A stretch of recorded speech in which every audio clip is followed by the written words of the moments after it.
আড়ালে দাঁড়ায় কথা বলতেছে বা একটা বাগানের আড়ালে দাঁড়ায় কথা বলতেছে, তো বলতেছে যে আমি আসলে পেটের দায়ে ওই জায়গাতে গেছিলাম, হ্যাঁ, কিন্তু আমি ভালো করে বাঁচতে চাই, বা ভালো সমাজে বাঁচতে চাই।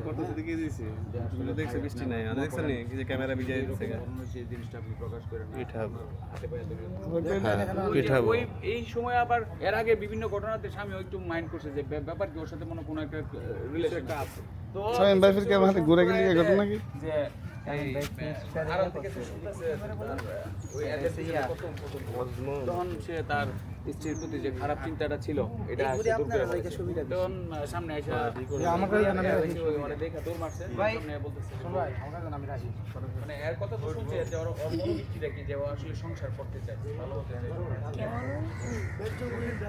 আমি তোর সব শুনছি, আসলে তোর তো কোনো দোষ নেই, তুই পেটে দিয়েছিলি, আমি তোরে ইয়া করতে চাই, তোরা নিয়ে সংসার করতাম চাই, কই সমাজ যদি আমি মাইনা না নে প্রয়োজন আমি পরে এই গল্পটা মোটামুটি খুব ভালো, যে দেখতে মানে অনেক 2,000-3,000 কমেন্টস একটা ইউটিউব কন্টেন্টগুলোতে, মানুষ ঢুকে প্রতিটা মানুষ না করে গল্পগুলো দেখেছিল, পরে তো রিকোয়েস্ট পরবর্তীতে আর পর্ব পর্যন্ত দিচ্ছি, মানে পাবলিক রিকোয়েস্ট অন রিকোয়েস্ট।